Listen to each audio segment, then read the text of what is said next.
पृथ्वीनारायण शाह भनेको नेपालको लागि एउटा परिचयको प्रतीक, चिनारीको प्रतीक, पहिचानको प्रतीक र हाम्रो नेपाली मौलिकताको प्रतीक हो। उहाँले भन्नुभएको छ नि, उहाँको उपदेशमा तपाईँहरू सबले पढ्नु भएको छ कि मेरा साना दुःखले आर्जयाको गुरु छैन। जो 4 वर्ण 36 जातको 4 जात 36 वर्णको गुरु हो, सबैलाई चेतना भए। यो प्रजातान्त्रिक पद्धति भन्ने, ह्युमन राइट्स भन्ने, ट्रान्सपेरेन्सी, एकाउन्टेबिलिटी अनि मेरिटोक्रेसी भन्ने चिज करिब 300 वर्ष अगाडि संसारमा सायद त्यो शब्द आइसकेका थिएन होला। त्यस बेलामा पनि पृथ्वीनारायण शाहले त्यही अनुसारका कामहरू गरेको देखाउनु भयो। मेरिटोक्रेसीलाई पालन गर्नुभयो, एकाउन्टेबिलिटीलाई पालना गर्नुभयो अनि ट्रान्सपेरेन्सी। उहाँ यो 3टा चिज अहिले हामी भन्छौँ प्रजातान्त्रिक पद्धतिका जगहरू। त्यस बेलामा नेपालमा मात्र होइन, विश्वको जति मुलुक थिए ती मुलुकहरूमा यस्ता चिजहरूको कुनै मान्यता थिएन। प्रजातान्त्रिक पद्धति नेपालको सन्दर्भमा मात्रै होइन, विश्वको सन्दर्भमा नै पृथ्वीनारायण शाहले सुरु गरे भने पनि हुन्छ। तपाईँहरूलाई एउटा सानो चाहिँ घटना तपाईँहरूलाई थाहा छ। विराट बस्तीलाई उहाँले चाहिँ बडाकाजी बनाउने मनसुवाले बनाएरदेखि चाहिँ उहाँ सोचेर ल्याउनु भयो। उहाँ चाहिँ अब कसले देख्यो मलाई त्यो चाहिँ थाहा छैन, तपाईँले मात्रै देखायो भने मलाई थाहा छैन। उहाँ एकदम राम्रो थियो अरे। अब त्यो बनारसमा हुँदा के सेवा गर्यो उहाँले, खुसी भयो, हतियार किन्ने इत्यादि इत्यादि के गर्यो। तर अब उहाँ अलिक धेरै पछिको कुरा सोच्ने छिटो भएको हुनाले उहाँले चाहिँ अलिकति सोचेर चाहिँ भाइ भाइहरूले के भन्छन्, गाउँले छरछिमेकीले के भन्छन्, हाम्रा मित्रहरूले के भन्छन्, सबैले बुझी ल्याउँदाखेरि विराट भक्तिलाई चाहिँ होइन कालु पाण्डेले चाहिँ कदाइदिनु भए। हाम्रो चाहिँ गरी खान उसको चाहिँ राम्रो छ, राजभक्त पनि छ, देशभक्त पनि छ, ऊ चाहिँ डिप्लोमेसीमा पनि एकदम सक्छ छ भन्ने कुराहरू गएपछि उहाँले कालु पाण्डे चाहिँ गान्डे ठुलो टाउको एउटा काले त हस्मेको ठुटो भने कतिले बुझ्नुहुन्छ तपाईँहरूलाई थाहा छ। यो त्यो हस्मेको ठुटो जस्तो भएको न पृथ्वीनारायण शाहले चाहिँ त्यति चाहिँ त्यो यसो हेर्दाखेरि मन नपराउने, तर आफूलाई मन नपराउने भए तापनि सारा जनताको चाहना, छरछिमेकीको चाहना र उहाँको खुबीको त्यसलाई चाहिँ के भन्छ त्यो सम्मान गर्दै उहाँ चाहिँ बडाकाजी बनाउनु भयो। यस्ता घटनाहरू प्रशस्त मात्रामा छन् र उहाँले त्यस बेलामा जात, जाति, धर्म, भेगी इत्यादि कुरा केही पनि गर्नु भएन। जो मान्छे जुन कामको लागि त्यो चाहिँ योग्य छ, त्यसको क्षमता छ, त्यो मान्छेलाई त्यही काममा चाहिँ उहाँले चाहिँ गराइदिनु भन्ने कुराहरू तपाईँहरूले इतिहासमा पढिराख्नु भएको छ। त्यस कारणले चाहिँ पृथ्वीनारायण शाहलाई चाहिँ सम्झिने भनेको हाम्रो इतिहासलाई, हाम्रो धर्मलाई, हाम्रो भाषालाई सम्झिने हो। हरेक देशको भाषा, धर्म र चाहिँ इतिहास भनेको त्यो देशको जगहरू हो। त्यसको चाहिँ एउटा नमुना तपाईँहरूले 1835 देखि 38 सालमा लर्ड मैकाले भन्ने मान्छेलाई चाहिँ इन्डियामा पठाइयो। 3 वर्ष 3.5 वर्ष उहाँले इन्डियाको कुना काप्चा अध्ययन गरिसकेपछि किन इन्डियनहरू चाहिँ पन्जाबबाट गए पनि, बम्बईबाट गए पनि, कलकत्ताबाट गए पनि, मद्रासबाट गए पनि इन्डियाबाट बाहिर जाँदाखेरि कहाँबाट आएको भन्दा हामी भारतबाट आएको, हामी इन्डियनहरू भनेर भन्थे। यो चिजलाई कसरी हटाउने भनेको इंडियन पहिचानलाई कसरी सिधाउने भनेपछि लर्ड मैकाले गर्ने पार्लिमेन्टमा चाहिँ उहाँले चाहिँ त्यो रिपोर्ट दिनुभयो कि अब इन्डियामा हामीले चाहिँ हाम्रो भाषा सिकाउने, हाम्रो धर्म लाद्ने, मिसनहरू खोल्ने, त्यसकारणले स्कुल कलेज काम छ हाम्रो भाषा पढाउने र अनिखेर त्यहाँ चाहिँ इतिहास पनि हामी लेख्ने भनेर त्यसरी सुरु भएको। अनिखेर त्यहाँ चाहिँ इन्डियामा चाहिँ यस्तो दुनियाँभरका कुराहरू आए। त्यस्तै अर्को कुरा चाहिँ के हो भनेदेखि चाहिँ बाबुराम आचार्य भनेको हाम्रो ऐतिहासिक पुरुष, हाम्रो इतिहासविद। तपाईँहरूलाई थाहा छ र 2025-26 सालतिर नेपालको आर्थिक अवस्थाले, राजनीतिक अवस्थाले र धार्मिक र सामाजिक अवस्थाले एकदमै चाहिँ म्याच्योर अवस्थामा थियो, एकदमै स्टेबल थियो नेपाली। त्यसबेला पनि उहाँले के भन्नुभएको छ, जबसम्म नेपालको धर्म, इतिहास र भाषामा कसैले चाहिँ हमला गर्न सक्दैन तबसम्म नेपालको एकतामा कसैले पनि आँच लगाउन सक्दैन मायाले। अहिले हाम्रो धर्ममाथि, इतिहासमाथि, भाषामाथि चाहिँ एकदमै चाहिँ हमला भइरहेको छ। त्यस कारणले यो इतिहासमाथि, धर्ममाथि, भाषामाथि किन हामीले समाउने भन्दाखेरि यो 3टा त्रिकुटी हो जसको राष्ट्रको जग हो त्यसलाई। त्यस कारणले यो धर्मले चाहिँ के गर्छ भनेदेखि चाहिँ धर्मले चाहिँ एउटा चाहिँ त्यो के अरे भन्छ त्यो बाटो देखाउँछ, इतिहासले पाठ पढाउँछ अनि भाषाले के गर्छ भने हामी सबैले एकताबद्ध रूपमा जोइन गर्छ, त्यो चाहिँ हामीले सम्बन्ध गराउँछ, सबैलाई बाँधिन्छ एउटा छत्रमा, एउटा हाँगो बाँधिन्छ यो 3टा चिजहरू। त्यसकारणले अहिले यो 3टै चिजमाथि सम्पूर्ण रूपमा आक्रमण भइरहेको कुराहरू तपाईहरु सबैलाई थाहा छ, हामीले भनिराख्नु पर्दैन मैले यहाँ। त्यसैले यो चिजको जतन जग्गामा गर्नु भनेको पृथ्वीनारायणलाई सम्मान गर्नु। त्यसकारणले पुस 27 गते पृथ्वीनारायण शाह जयन्ती मनाउनुको लागि नेपाल र नेपाली हुँ भनेर गौरव गर्नुको लागि, गौरव गर्ने जो पनि नेपालीहरू छन् त्यसले पृथ्वीनारायण शाह जयन्ती मनाउनु यो अति आवश्यक छ। म नेपाली हुँ भनेर गौरव गर्नेहरू हामी छौँ भनेदेखि त्यो सबैले पृथ्वीनारायणलाई सम्झनु भनेको आफ्नो पितालाई सम्झनु, आफ्नो मातालाई सम्झनु। त्यसकारणले चाहिँ आफ्नो संसारलाई सम्झनु, आफ्नो देशलाई सम्झनु। नेपालै भएन, अघि नै भने नि नेपालै नरहे रहँला कामी भनेर होइन। रातो र चन्द्र सूर्य जङ्गी निशाना हाम्रो, तपाईहरुलाई सबै थाहा छ। त्यसकारणले यो कुराहरु चाहिँ तपाईले नबिर्सनु। मेरो चाहिँ तपाईहरुलाई नम्र निवेदन छ, आफ्नो इतिहास, आफ्नो भाषा, आफ्नो धर्म नबिर्सौँ। हाम्रो जगहरु हुन्, हाम्रो जग बिर्स्यो भनेदेखि हामीले कहाँ टेक्ने, कहाँ समाउने यो नै हामीलाई पत्तो हुँदैन अनि हामी रन्थनमा पर्छौँ। त्यसकारणले आफ्नो परिचय, मौलिकता जोगाउने कुरामा पृथ्वीनारायण शाहको पत्यलाई चाहिँ फलो गर्न अति जरुरी छ। धेरै धेरै धन्यवाद। नेपालमाथि हमला गर्ने यो चाहिँ तपाईको कन्भर्जन वार, नेपालको सभ्यतामाथि हमला गर्ने फुकियामा र तपाईको चाहिँ यो अर्को जापानिज विद्वानहरू फुकियामा र हटिङटनले आजको द्वन्द्व सभ्यताको द्वन्द्व भनेपछि त्यो सभ्यताको प्रतीक रहेछ पृथ्वीनारायण शाह। सम्पूर्ण हिमवत सभ्यताको प्रतीक रहेछ पृथ्वीनारायण शाह। समग्र एसियाली सभ्यताको प्रतीक रहेछ पृथ्वीनारायण शाह। पृथ्वीनारायण शाह भनेको त्यो व्यक्ति रहेछ जसले बेली गोरखनाथलाई जगाउन सक्ने रहेछ। त्यसैले गर्दाखेरि म यति भन्छु कि पृथ्वीनारायण शाहमाथिको हमला पृथ्वीनारायण शाहको मूर्ति तोडेको होइन, त्यो शैव सभ्यतामाथि, हिन्दू सभ्यतामाथि, सिन्धु सभ्यतामाथि, नेपालको सिन्धु, चीनको सिन्ताओ, जापानको सिन्तो र चाहिँ तपाईको नेपालकी अर्को धर्म छ मष्ट धर्म, जसलाई चीनमा टेङ्ग्री धर्म भन्छन् र हान होर्मस्ट टेन्जर भन्छन् मष्टलाई। हेर्नुहोस्, मष्टको सबभन्दा ठुलो मन्दिर माओले बनाउनु भएको हुनाले सुनले टेङ्ग्री भन्ने इनर मङ्गोलियामा चीनले प्रगति गर्यो, तर यहाँ मष्टलाई दबाइयो। त्यसैले झन्डै झन्डै जसले मष्ट बिर्से तिनीहरूको देश विदेशीहरूको कुचक्रमा गयो। तर नेपालीहरूले आज पनि आफ्नो राष्ट्रिय देवताको रूपमा मष्टलाई मान्छन्। त्यसैले मष्ट चोक रह्यो।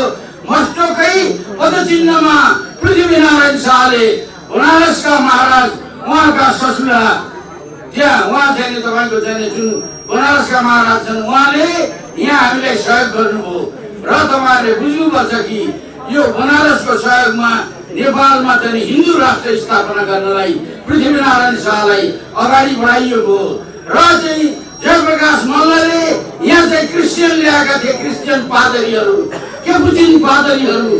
तर ती पादरीहरूको विरुद्ध यहाँ रणजित मल्ल खडा भएका थिए र यहाँ रणजित मल्ल जस्ता धेरै नेवारहरूले पृथ्वीनारायण शाहलाई छाती खोलेर स्वागत गरेका थिए र जहाँ गोर्खा राज्य पनि तपाईको गुरुङहरूले आफूलाई शेषान्त र अरू चाहिँ हिन्दूहरूले आफूलाई तपाईको चाहिँ खसान्त र शेषान्तको एकताबाट लमजुङ हुँदै गोर्खा हुँदै काठमाडौँ आएको थियो त्यो अभियान पृथ्वीनारायणको।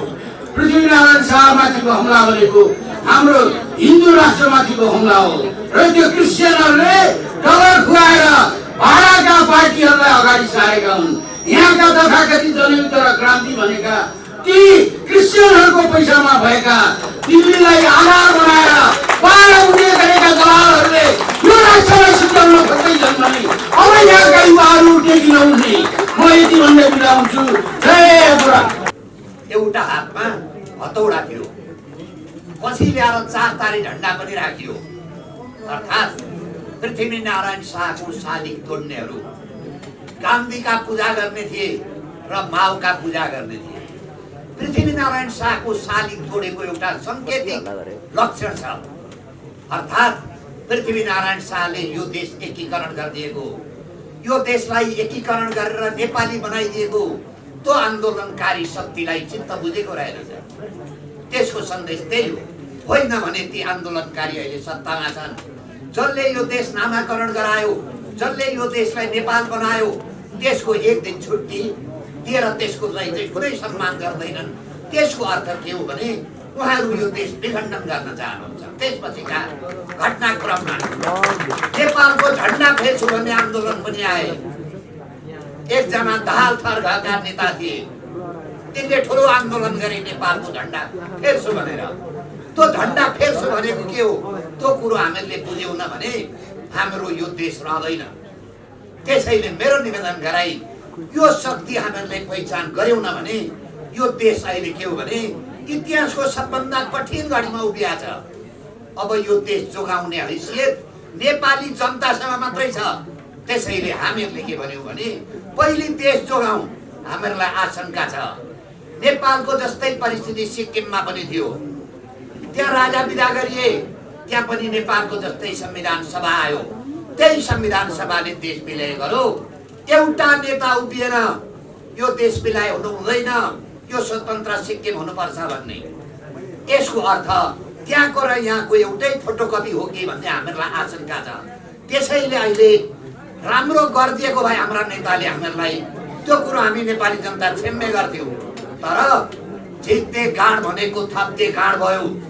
83% बजेट सामान्य खर्चमा लाग्यो। 884 सभासद बनाए, 144 मन्त्री बनाए। 8 वटा यो देशमा अहिले राष्ट्रपति छन्, 8 वटा प्रधानमन्त्री र 8 वटा सभामुख छन्। तिनको औचित्य के भयो त? प्रमाणित भएन।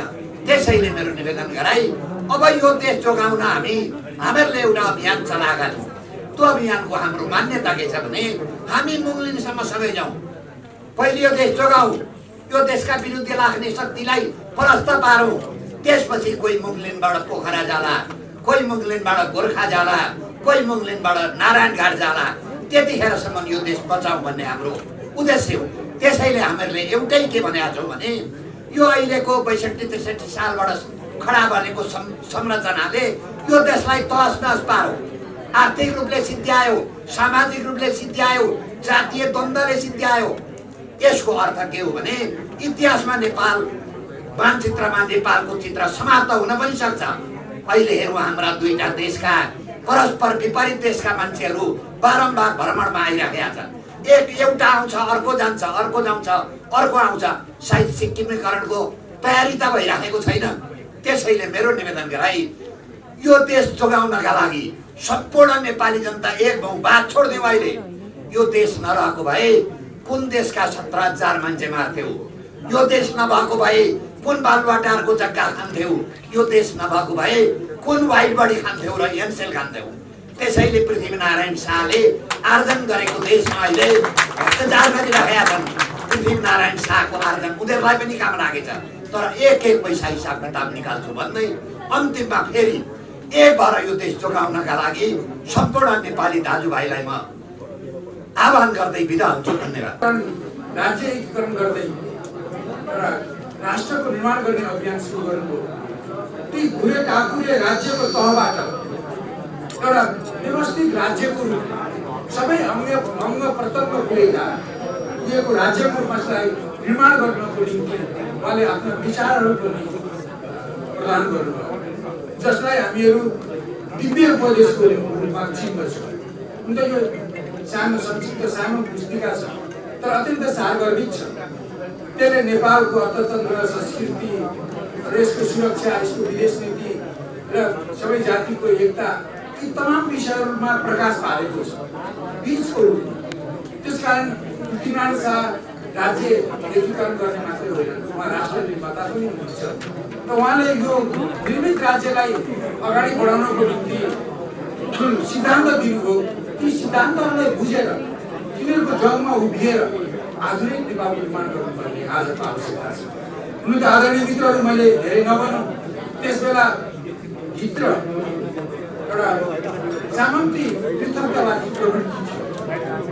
बाहिरबाट बाह्य शक्तिको एकीकरण विरोधी र साम्राज्यवादी एउटा विस्तारवादी पहल थियो। पृथ्वीनारायण शाहले वास्तवमा कुनै दुईटा तत्त्वहरूको विरुद्धमा लडेर नेपाल राज्यको एकीकरण, राष्ट्रको एकीकरण गर्नुभएको। त्यसकारण यहाँका गलत प्रवृत्तिहरू, पृथकतावादी प्रवृत्तिको विरुद्ध त्यो प्रवृत्तिलाई जसले लिए उनीहरूसँग बढी सङ्घर्ष भयो होला। जो एकता र एकीकरणको पक्षमा आउँथ्यो उनीहरूसँग वार्तालाप र सम्झौता भयो र कम युद्ध र धेरै सम्झौताबाट यो राज्य निर्माण भएको हामी पाउँछौँ। आदरणीय मित्रहरू, त्यसकारण मैले यति सम्झौँ कि 1824 को असोज 15 गते यदि पृथ्वीनारायण शाहको फौजले सिन्धुलीगढीमा यो इस्ट इन्डिया कम्पनीको ठुलो 2500 भन्दा बढी बन्दुकले लैसकेको फौजलाई छापेमार लडाइँ गरेर नजित्नु भएको भए अहिलेका इतिहासकारहरू धेरै नै भन्नुहुन्छ, जगमान सिंह गुरुङ लगायत सबैले अब भन्नुहुन्छ कि नेपालको सायद एकीकरणै हुँदैन थियो। तर पृथ्वीनारायण शाह एकीकरणका विभूति हुनुहुन्छ। यदि त्यो विभूतिको रूपमा पृथ्वीनारायण शाहको जन्म जयन्तीलाई सधैँ मनाउनु पर्छ। उहाँहरू विभूतिका पनि विभूति हुनुहुन्छ, एकीकरणका विभूति हुनुहुन्छ। वास्तवमा नेपालको एकीकरण साँच्चै गरेको दिन भनेको हामीले कौवागढीमा इन्डो ब्रिटिस फौजलाई हराएको दिन होला। तर पनि पृथ्वीनारायण शाह एकताका प्रतीक हुनुहुन्छ। उहाँको जन्मदिन एकीकरणका विभूतिको जन्मदिनको रूपमा हामीले मनाउनु पर्छ। सारा पिता पुर्खालाई सम्झनु पर्छ। आदरणीय यति भनेपछि मैले यति भन्छु लास्टमा कि अहिले हामीहरू धेरै अत्यन्त ठुलो यो देशका समस्यालाई समाधान नगरेर सङ्कटमा परेका छौँ र 7 साल 46 साल 63 सालमा भएका प्रजातान्त्रिक आन्दोलनसँगै आएका विदेशी प्रभाव र हस्तक्षेपहरूको यो फलले देशलाई आक्रान्त गरेको छ। तपाईँले गर्दा अहङ्कार बुझ्नुहुन्छ म के भन्दैछु। जो निर्वाचन भएको एउटा परिवर्तन 70 सालको परिवर्तन जसलाई हिजो सबैले त्यसको एउटा पक्षलाई आलोचना गरे पनि अब राजनीतिक रूपले त्यसलाई दक्षिणपन्थी रह्यो निरङ्कुश रह्यो भनेर भने पनि तर त्यो परिवर्तन एउटा राष्ट्रवादी परिवर्तन। त्यसपछि पनि किङ महेन्द्रले नेपालको राष्ट्रियतालाई जगेर्ना गर्नको निम्ति जे जति कदमहरू चाल्नु भयो तिनै कदममा हिँड्दै नेपाली समाज गतिशील थियो। पहिले हामी बुझ्थ्यौँ, म पनि बुझ्थेँ कि 17 सालपछि सोसाइटी स्ट्याग्नेन्ट भयो होला, यसको गति नै सिद्धियो होला, होइन रहेछ। त्यही हाम्रो जस्तो मुलुक मुलुकमा चाहे राजाले होस् चाहे नागरिकबाट आएको डेमोक्रेटिक लिडरले होस् या कम्युनिस्ट लिडरले होस् राष्ट्रको रूपमा काम गर्छ भने त्यो प्रगतिशील कदम हो। त्यो 17 सालको परिवर्तनलाई सही ढङ्गले हामीले बुझ्नुपर्छ, त्यसको अवगुणलाई बुझ्नुपर्छ, त्यसको गुणलाई बुझ्नुपर्छ। आदरणीय मित्रहरू, यसरी जुन हाम्रोमा विदेशी प्रभाव र हस्तक्षेप एकुमुलेटेड भएर अप्ठ्यारो भएको छ। अहिलेको वर्तमान असमान विकास हुने विश्वमा जुन ढङ्गले उत्तरको छिमेकी बलियो हुने र अर्को हिजोको विश्व अति महाशक्तिले त्यसलाई देखिन नसक्ने गर्दा नेपालमा टेकेर आफ्नो बैरी ठानेकोहरूलाई तोड्न खोल्नको निम्ति यसमा उसले थप जुन सक्रियता बढाएको छ त्यसले गर्दा देशमा अभूतपूर्व विदेशी चलखेल बढेको छ। भित्रका सङ्कट बाहिरको अधिपूर्व हस्तक्षेपको विरुद्धमा अब जुन शक्ति भनेको देशभक्त मात्रै हो। चाहे ती देशभक्त कम्युनिस्ट हुन्, चाहे ती वामपन्थी हुन्, चाहे ती प्रजातन्त्रवादी हुन्, चाहे ती राष्ट्रवादी हुन्। राष्ट्रवादी जो पुराना संस्थाहरूलाई मान्छन्, पुराना मान्यतालाई पनि सम्मान गर्छन्, उनीहरूलाई राष्ट्रवादी भनेर म बुझ्दछु। यी सबै ट्रेन्डका देशभक्तहरूले आज देशलाई जोगाउने कार्यक्रममा एजेन्डामा हुनुपर्छ र यो जुन ढङ्गले अहिले अब देशमा समस्याहरू ल्याउने जुन सत्ताधारी मानिसहरू छन् उनीहरूलाई म दुईटा कुराले घोषित गर्दछु। तिनीहरू सिद्धान्तप्रति बेइमान हुन् र आचरणमा भ्रष्ट हो। बेइमान र भ्रष्ट शक्तिको विरुद्धमा देश जोगाउने एजेन्डाको आधारमा चारै खाले देशभक्तहरूले लडेर एउटा देशमा लोकतान्त्रिक प्रगतिशील देशभक्त प्रगतिशील लोकतान्त्रिक एउटा वैकल्पिक शक्तिको निर्माण गर्ने ती एजेन्डालाई लागू गर्ने आजको अवस्थाको कुरा हो। अहिले मैले धेरै भन्न सक्दिनँ, हाम्रा विरोधहरू धेरै विषयमा होला, मागहरू पनि धेरै होला, तर हामीले सबैका मागहरूलाई जनता र राष्ट्रको हित हुने जतिलाई सिलेक्ट गरेर हामीले दिनुपर्छ। त्यसले हामीलाई एउटा राजनीति दिन्छ। म भन्दिनँ कि मार्क्सवादको आधारमा त्यो बन्नेछ अथवा डेमोक्रेटिक सोसलिजमको आधारमा त्यो बन्नेछ अथवा राष्ट्रिय प्रजातन्त्रको आधारमा त्यो बन्नेछ अथवा सनातनी सिद्धान्तको आधारमा बन्नेछ, त्यो पनि म भन्दिनँ। कि हाम्रा एजेन्डाहरू जोड्दाखेरि त्यसको एउटा रिजल्टेन्ट नीति निक्लिन्छ। यसले जुन सिद्धान्त दिन्छ त्यो भनेको देशभक्तिको सिद्धान्त हो, प्रगतिशीलताको सिद्धान्त हो, लोकतन्त्रको सिद्धान्त हो। यसको आधारमा आज एकताबद्ध भएर जानुपर्छ। आजको हाम्रो प्रेस मिटको मुख्य उद्देश्य भनेको 249औं पृथ्वी जयन्ती तथा राष्ट्रिय एकता दिवस मनाउनका लागि सबै नेपाली नागरिकहरू, सम्पूर्ण सङ्घ संस्था, सम्पूर्ण लोकतन्त्रवादी, प्रगतिशील, राष्ट्रवादी, देशभक्त सम्पूर्ण शक्तिहरू, स्वतन्त्र नागरिकहरू सबै एकै ठाउँमा भेला भएर पृथ्वी जयन्ती राष्ट्रिय एकता दिवस मनाउनका लागि सबै नागरिकहरूलाई र सम्पूर्ण राजनीतिक दलहरू, सङ्घ संस्थाहरू, धार्मिक सङ्घ संस्थाहरू, गुरुजनहरू सबैलाई अनुरोध गरौँ र राष्ट्रिय झण्डा मुनि सबैजना अट्टाएर पृथ्वी जयन्ती मनाऊ भन्ने सन्देश दिनका लागि आज यो प्रेस मिटको आयोजना गरिएको छ। आज यो प्रेस मिटमा धेरै विशिष्ट व्यक्तित्वहरू आउनुभएको छ। मैले सबैको नाम लिन म सक्दिनँ होला। हामीले कसैलाई अध्यक्षता पनि गराएका छैनौँ, आसन ग्रहण पनि गराएका छैनौँ, त्यसको लागि म क्षमा चाहन्छु। मैले सबै विशिष्ट व्यक्तित्वहरूको नाम लिन सकिनँ र मैले भोलि भने पनि माफ गरिदिनु होला। म केही विशिष्ट व्यक्तित्वको नाम लिन्छु। त्योभन्दा अगाडि म 1 मिनट टाइम खर्च गरेर विगतमा नेपाल सरकारले पनि पृथ्वी जयन्ती र राष्ट्रिय एकता दिवस भव्यताका साथ मनाउँथ्यो र सार्वजनिक बिदा पनि दिने कार्यक्रम रहेको थियो। तर केही समय यता नेपाल सरकारले खालि राष्ट्रिय एकता दिवस पनि सामान्य रूपमा मनाउने र पृथ्वी जयन्ती नमनाउने र सार्वजनिक बिदा पनि नदिने जुन किसिमको क्रियाकलाप गरेको छ, त्यसले हामी सम्पूर्ण नेपालीहरूलाई एक किसिमले ठेस लागेको छ। जसले यो मुलुकको निर्माण गरे, जसले यो मुलुकलाई एकीकृत तुल्याए, जसको कारणले आज हामी नेपाली हौँ भनेर गर्वका साथ बोल्न, बाँच्न र आफ्नो पहिचान दिन सक्दछौँ, तिनै व्यक्तित्वप्रति पनि आज सरकारले जुन किसिमले असंवेदनशील भएको छ र अपमान गरेको छ, त्यसले हामीलाई ठेस लागेको छ र नेपाली मनहरू उडिएको अवस्था छ। यस सन्दर्भमा आज वामपन्थी नेतृत्वहरू, राष्ट्रवादी नेतृत्वहरू, काङ्ग्रेसका नेतृत्वहरू, स्वतन्त्र व्यक्तित्वहरू, मनिषाजी जस्ता नेपालको पहिचानलाई राष्ट्रिय र अन्तर्राष्ट्रिय रूपमा चिनाउन सफल भएका व्यक्तित्वहरू यहाँ उपस्थित हुनुभएको छ र म सबैलाई पुनः स्वागत गर्दै यहाँ उपस्थित केही व्यक्तित्वहरूकोमा नाम लिन चाहन्छु। यो कार्यक्रम वास्तवमा सरकारले नमनाए पनि भरत बस्नेत दाइ जसले विगत लामो समयदेखि पृथ्वी जयन्ती र राष्ट्रिय एकता दिवस मनाइरहनु भएको छ, वास्तवमा हामीले सबै नागरिकहरूले आफ्ना ब्यानर छोडौँ, आफ्ना पसललाई स्थगित गरौँ र उहाँलाई नै सहयोग गरौँ। र हरिबोल भट्टराई दाइले पनि यो कार्यक्रम भव्यताका साथ मनाउने जुन आयोजना गरिरहनु भएको थियो, उहाँहरू दुईजनालाई नै अगाडि सारेर उहाँहरूकै संयोजकत्वमा यसपल्टको कार्यक्रम मनाउँ भनेर हामीले अपिल गरिराखेका छौँ। र वास्तवमा उहाँहरूको जुन इनिसिएसन छ र खास गरिकन भरत दाइले लामो समयदेखि पृथ्वी जयन्ती मनाएर एउटा पृथ्वी पथलाई, पृथ्वी विचारलाई स्थापित गर्ने जुन काम गर्नुभएको छ, त्यसको लागि म उहाँलाई सबैजनाले ताली बजाएर एकचोटि धन्यवाद दिइदिनु हुन र भरत दाइले उठिदिनुको लागि म हार्दिक स्वागत गर्छु। र आज यस कार्यक्रमका विशिष्ट व्यक्तित्वहरू भरत बस्नेत दाइ हुनुहुन्छ, त्यस्तै हरिबोल भट्टराई दाइ हुनुहुन्छ। हरिबोल भट्टराई दाइ उहाँ आउँदै हुनुहुन्छ। म अरू केही व्यक्तित्वको नाम लिन चाहन्छु। धेरैले नाम सुन्नुभएको होला या नसुन्नु भएको होला, तर धेरै ठुलो योगदान, यो मुलुकको लागि धेरै ठुलो योगदान पुर्याउनुभएका भैरव बहादुर थापा दाइ जो 87 वर्षको हुनुहुन्छ, उहाँ पनि आज हाम्रो समक्षमा हुनुहुन्छ। उहाँले धेरै ठुलो योगदान गर्नुभएको छ। म भैरव दाइ सायद उठ्न सक्नुहुन्न होला, सकिन्छ भने यसो उठिदिनु भयो हुन्थ्यो। भैरव दाइ सबैले उहाँलाई ताली बजाएर स्वागत गरिदिनु। उहाँको छोटो परिचय उहाँले